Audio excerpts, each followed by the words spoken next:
respeto también, gordito, simpático, que estaba con el doctor Alberto Coan, que fue después secretario general de la presidencia del presidente Carlos Saúl Menem, y enseguida nos hicimos una especie de amigos. Nos sentábamos aparte del grupo al cual él pertenecía, donde estaba trabajando. Ella me van a dar todos los nombres, cómo fue, cómo no fue, cómo dejó de ser. Y caminamos juntos mucho tiempo charlando sobre la interna partidaria, sobre lo que pasaba en la República Argentina, sobre lo que pasaba con aquel ministro de Economía que fue y no fue, y aquel ministro de Economía que murió tempranamente, y cómo se iba desarrollando todo ese empuje de una Argentina que quería ser diferente. Podemos estar o no de acuerdo con la presidencia de Carlos Saúl Menem, podemos estar de acuerdo o no con lo que sucedió con la primera presidencia y la segunda, podemos estar de acuerdo o no con esa filosofía de la economía, con un señor que yo nunca le tuve respeto, que se llama el doctor Cavallo. Y aquí aparece alguien con el cual hoy me encontré y dije, esto no puede ser, esto no puedo calibrar bien la mirada. Yo estaba hablando de ese señor, ese personaje, Uegui, un hombre que realmente fue jefe de prensa de Carlos Saúl Menem, pero más allá de jefe de prensa era un amigo personal, un hombre al cual el expresidente le tenía mucho respeto. Ambos se tenían respeto. Entonces hoy me encontré con Osvaldo Hugo Egui. Lo veo y me asombro. ¿Cómo te va, Alberto? Gracias por la invitación, gracias por recordar a mi papá en esta intro, en esta editorial que hiciste, y la verdad que es así. Políticamente, en el marco de lo que se habla, mi padre lo ha dicho en su libro que ha escrito, en el único libro que ha escrito mi padre, ha dicho, bueno, a mí no me gusta la política, hago mi trabajo y trabajo para el que creo yo es la persona o el personaje que va a cambiar el destino de la Argentina, ¿no? Y teniendo en cuenta estas cuestiones que vos bien mencionabas, se puede estar de acuerdo, se puede no estar de acuerdo. Lo rojo punzó y... Sí, claro, pero sí lo cambió, sí lo modificó. Obviamente hay divergencias, hay muchas cuestiones cuestionables, inclusive hoy, teniendo en cuenta, bueno, ese proceso de equilibrio monetario en el 1 a 1, ¿no? Muchos dicen, sí, pero no, Carlos, es la presidencia de Carlos Saúl, pero muchos de ustedes, muchos viajamos por ese 1 a 1, empezamos a recorrer el mundo, a conocer otras fronteras, digo. A ver, eso sí, siempre pasa eso. Digo, yo he escuchado muchas veces, cuando estamos bien ponemos el marco al derecho y cuando estamos mal lo ocultamos, ¿no? Digo, esa cuestión social que siempre nos persigue a los argentinos constantemente, que es una crítica, creo que por demás válida, en una Argentina que no cambia, ¿no? Su paradigma, ese rompimiento paradigmático sigue extendiéndose en el tiempo y profundizando lo que después se tornó a decir la grieta, ¿no? La famosa grieta que lo veo en ese caso, la salida, una posible salida o una posible luz al final del túnel la veo bastante difícil, por lo menos en el corto plazo, ¿no? Digo, me parece que los intereses políticos reflejan lo que es una sociedad que viene de antaño comportándose sistemáticamente, ¿no? Digo, los gobiernos y el poder siempre son cuestionables, pero no avanzan, sino que retroceden, y el poder de octanaje que tiene un gobierno para el motor que necesita una república como es la Argentina siempre queda corto. Pero en el programa de la semana pasada hablábamos con Marangoni, con el licenciado Marangoni, hablábamos y hacíamos yo hice una reflexión sobre que los políticos argentinos atrasan. La política argentina atrasa, no está ayornada. Yo creo que esas caras ya las hemos visto demasiado, y no hay una sangre joven, aunque dicen que la hay, pero yo no veo liderazgo jóvenes ni aquellos que se dicen líderes, que para mí están totalmente atrasados. El problema para mí, si me permitís, Alberto, es una cuestión no generacional, sino sistemática. Digo, acá puede venir una sangre nueva, pero el mecanismo sistemático, si se mantiene, y no hay ese cambio de paradigma del que hablo, digo, los laureles y el arrogarse estas cuestiones de ser el salvador de un país como la Argentina, que no es una cuestión de recetas mágicas, ni de 4 años, ni de 3 años, sino en un proceso de continuidad.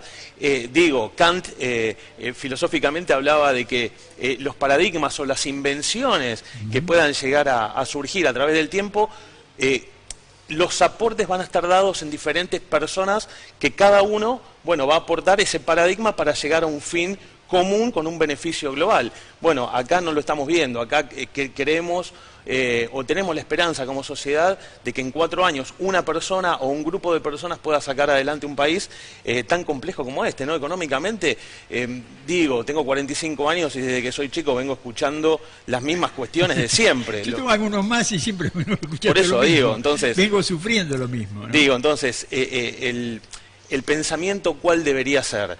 Digo, ¿no hay solución para un país como este? ¿O las necesidades de mantener siempre las mismas carencias sociales son necesarias para que los políticos estén siempre rondando sobre los mismos sillones? Entonces, digo, no siempre posicionarse en la misma, en el mismo razonamiento o en la misma visión sistemática social y tampoco política. Digamos, hay que entender que conceptualmente y lingüísticamente muchas veces confundimos ciertos mecanismos, ¿no? Vamos a votar, pero ¿realmente votamos o sufragiamos? Digo, no es lo mismo. Entonces, esa cuestión le da el camino a los políticos tal vez para hacer lo que hace más de 100 años vienen haciendo. Gracias a Dios tenemos la cultura de ir a votar. Sí, por Gracias supuesto. a Dios tenemos esa cultura. Pero esa cultura también está atrasada. También está atrasada. También. Es decir, a ver, llevar como rebaño a votar, rebaño mental. ¿Sí? ¿Sí? Vamos a votar, vamos a fulano, mengano, sultano, porque este va a hacer esto.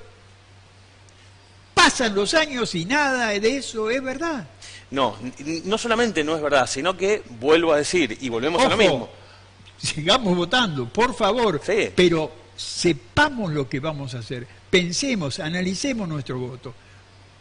Por favor. Y hoy tenemos una herramienta que es Internet. Hoy yo preguntaría, en nuestra sociedad, ¿cuántos de nosotros sabemos meternos en los proyectos que presentan los diferentes partidos y que están en tratamiento o que no están en tratamiento? Digo, hoy tenemos una herramienta de accesibilidad y que no la, Lista utilizamos. sábana. Bueno, la lista sábana me parece voto una locura. electrónico. Y para mí el voto electrónico. Ayornaríamos, ¿no? Ayornaríamos, sí, y evitaríamos muchos males. Sí, cuando hablamos de males, creo entenderlo, Osvaldo Hugo, cuando hablamos de males estamos hablando de la candidato a presidente, vicepresidente, y todo lo que viene abajo, ¿eh? Vamos acomodando la lista, vamos a ver quién invierte más en esa lista. Exactamente, o sea, no sabemos quiénes son los que vienen después de los 2, 3 primeros. ¿Y después qué pasa? Los dolores de cabeza vienen y los tenemos nosotros.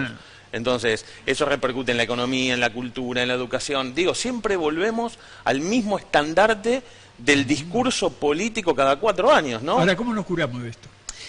Bueno, eso... Si la fórmula no está. La fórmula no está, pero sí podemos tener un camino más de registrar al otro, ¿no? Empecemos por ahí. Yo creo que es una filosofía tal vez muy propia, pero creo que si no registramos al que tenemos al lado, y tal vez voy a hacer mención a ciertas cuestiones que son cotidianas, pero por algún lado se tiene que empezar. Hoy vemos que, bueno, lo venimos viendo hace bastante tiempo, en la calle, comportamientos en la calle, no registramos al que tenemos al lado. Y si nosotros como sociedad no podemos registrar al que tenemos al lado, no nos va a importar quién nos puede llegar a gobernar. Esto nos lleva un poco a la agresividad cotidiana que nos dan. Claro. Los elementos vienen por otro lado. no es que nosotros lo tenemos ya incorporado.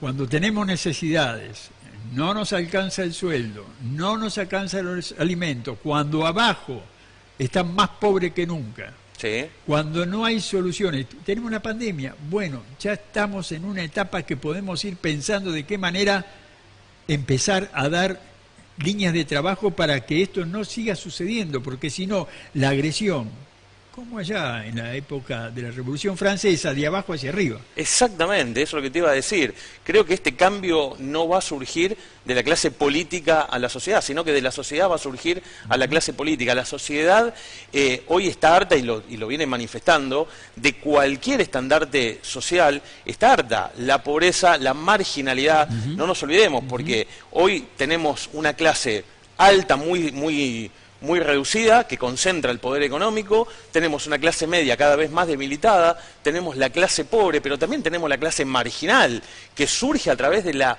profundización de la pobreza. Digo, ya el pobre no es el último estandarte, sino la marginalidad que nos afecta obviamente a todos, a vos, a mí, a cualquiera de los que nos escucha, nos dirá que es así. Dentro de poco, no quiero ser pesimista, pero digo, la realidad nos muestra que en cada familia tenemos un robo o algún hecho delictivo que sufrimos en el último tiempo, ¿no? ¿Y el por qué? Bueno, yo invitaría a todos los capitalinos a cruzar la frontera, la frontera, meterse en el conurbano de verdad, sin miedo, y ver la realidad que están viviendo nuestros compatriotas. La sufrimos también en la ciudad, sí, pero veamos un poquitito más allá, veamos nuestro interior, miremos. Esto no va en contra de ningún gobierno ni nada por el estilo, ningún partido político ni nada por el estilo. Esto va en pensar, nada más. Decir, pensemos. Me quedan, esto corre, me quedan pocos minutos, pero estos minutos los quiero aprovechar porque el doctor Osvaldo Hugo Egui es un hombre de la justicia. Sí, es un sí. hombre abogado, es de la justicia. Es la justicia. Auxiliar de la justicia. Exactamente. ¿Sí? Y estamos pasando por un momento de la justicia que no lo habíamos visto hasta ahora. Dicen que hay mucha agresión contra la justicia, hay mucha agresión de la justicia hacia el gobierno. ¿Cuál es tu mirada sobre esto? Bueno, es una mirada así, tal cual y como bien lo decís, agresiva absolutamente, que viene del poder político. El control exegético que están haciendo la clase política contra la justicia hace que nosotros no podamos tener la justicia que merecemos. Digo, si un juez está más preocupado... ¿Qué justicia merecemos los argentinos? A través de los años hemos sufrido mucho por la justicia que no decretaba en la época militar, que no decretaba en la época de las corridas extremas que hubo en la República Argentina ya por los años 70. Es decir, ¿cuál es la justicia que debemos tener los argentinos? La justicia es la que marca los códigos de procedimiento, los códigos de fondo, los códigos de forma. Digo, ¿se aplican? No se aplican.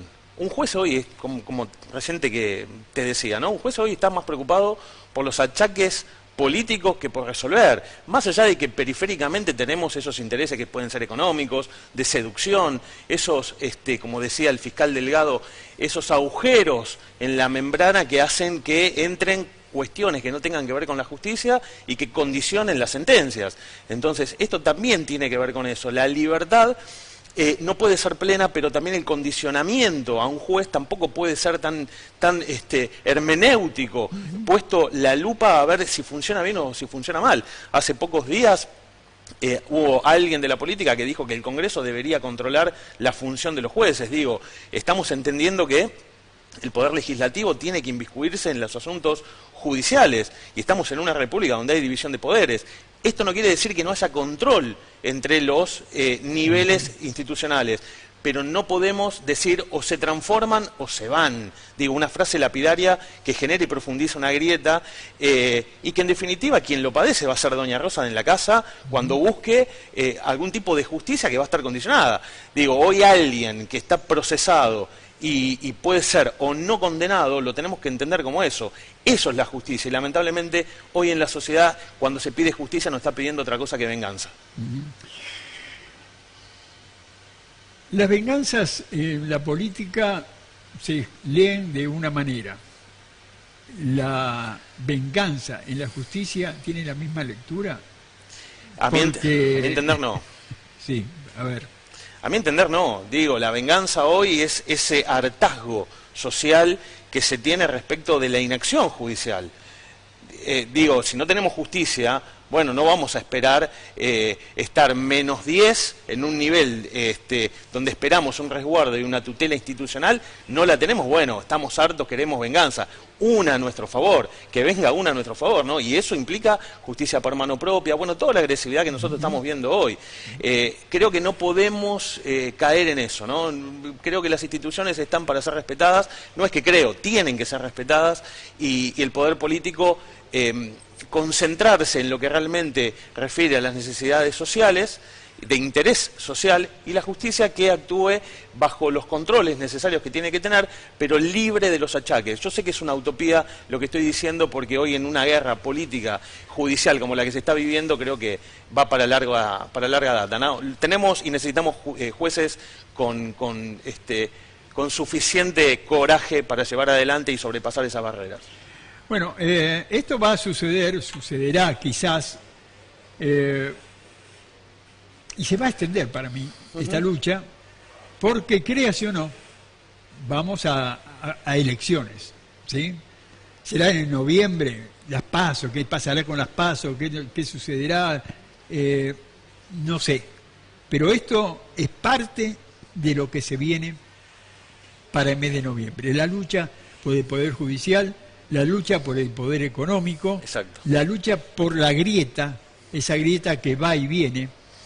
Esa grieta es mucha responsabilidad nuestra, de empezar a cortar y, como lo dije en un principio, reconocernos al otro, registrar que el otro es un igual a nosotros, unificar esos criterios y pedirle a quien le tenemos que pedir el equilibrio social y una vuelta puesta a punto de la República Argentina para avanzar y para poder, bueno, tener un futuro más promisorio del que tenemos, ¿no? Osvaldo Uegui, ¿qué es lo que más te gusta? Bueno, me gustan muchas cosas. Me gusta la justicia, me gusta el periodismo. Tengo raíz y sangre periodista por mi papá, Uegui. Y hasta hace muy poco tiempo creía no tener ese fuego adentro, pero hoy, como te decía afuera de cámara, estoy mucho más cerca del periodismo que de la justicia. El análisis político judicial resulta mucho más viable, a mi entender, porque puedo comunicar y le puedo decir a la gente lo que pienso, y dentro de un análisis razonable puedo llegar a mucho más en esta cuestión periodística que en una sentencia, ¿no? Lograr una sentencia, más allá de la defensa de los derechos de un cliente, siempre son lo más importante y más sagrado que tiene un abogado. Creo que la comunicación es mucho más viable porque tiene mucho más alcance. ¿Lo político? También, sangre nueva, ¿no? Sangre nueva. Es decir, que la política y el periodismo serían tus dos metas a posteriori. Sí, y no descarto obviamente la justicia, para eso estoy trabajando, para eso me sigo formando, no me quedo estancado, y esto siempre el consejo es el mismo, ¿no? Formarse. Si uno no tiene posibilidad de ir o asistir, siempre hay los mecanismos de información que uno lo puede nutrir en base al criterio propio, ¿no? ¿Tesis? Tesis de bioética. Y en este momento estás cursando. Yo terminé de cursar en este momento el doctorado. Pero vas al doctorado. Exactamente, ahora estoy terminando mi tesis doctoral, que tiene que ver con infecciones nosocomiales en relación a los protocolos de prevención de resistencia antimicrobiana, así que en ese caso estamos en... Bueno, estamos en la parte científica. En la parte científica, sí. Es decir, ¿el COVID te ayudó a correr para ese lado o qué? No, eso fue algo muy casual, porque la tesis fue elegida en el 2019 y en el 20 de marzo empezó la pandemia. Es decir, que mi tesis era algo normal y pasó a ser relevante de casualidad. Ni yo sabía que iba a venir, bueno, nadie, ¿no? Obviamente, la pandemia. Pero bueno, ni yo sabía que iba a tomar tanta relevancia por este contexto. ¿Vacunarse sí o no? siempre que estén los papers adecuadamente acreditados, ¿no? Si uno tiene los papers, como dice el ámbito científico acreditado, sea la REUSA, sea India o de donde venga, creo que siempre es recomendable. ¿Están los papeles? ¿Están? De algunas sí, hay que esperar, creo que la de China no tiene todavía la habilitación para mayores de 60, pero a medida que vayan publicando los papers, por ejemplo como la revista Lancet, bueno, será cuestión de que el gobierno o el oficialismo en este caso consiga las vacunas y las pueda aplicar de la mayor celeridad posible. Osvaldo Huegui, muchas gracias por tu tiempo. Gracias a vos, Alberto. Gracias también a ustedes por dejarnos entrar en su hogar para tratar temas como estos que evidentemente nos interesan a todos. La semana próxima nos volvemos a encontrar en esto que hemos llamado Títulos de Primera.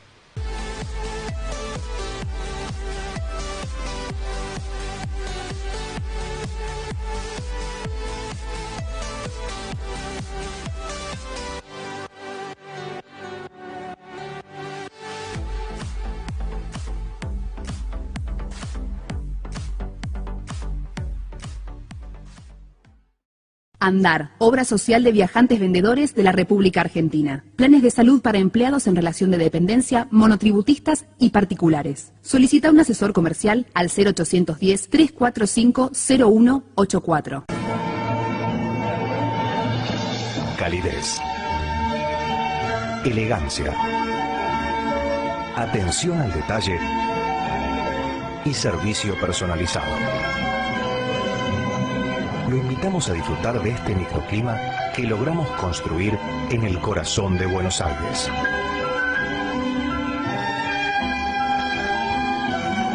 Hotel Supara. Los esperamos. ISF, Instituto Superior de Viajantes. Carreras comerciales con títulos oficiales. Validez nacional. Informes e inscripción al 0800-345-4373.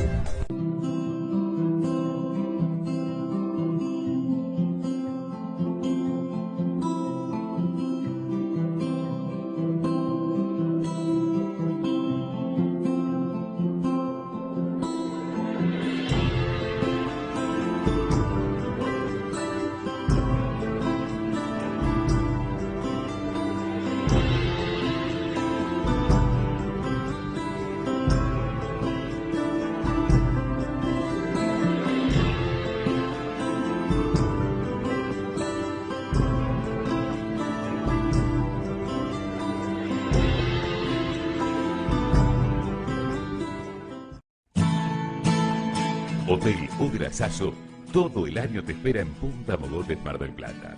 Las mejores habitaciones, piscina climatizada y spa, la mejor gastronomía y los mejores salones para convenciones, estacionamiento propio.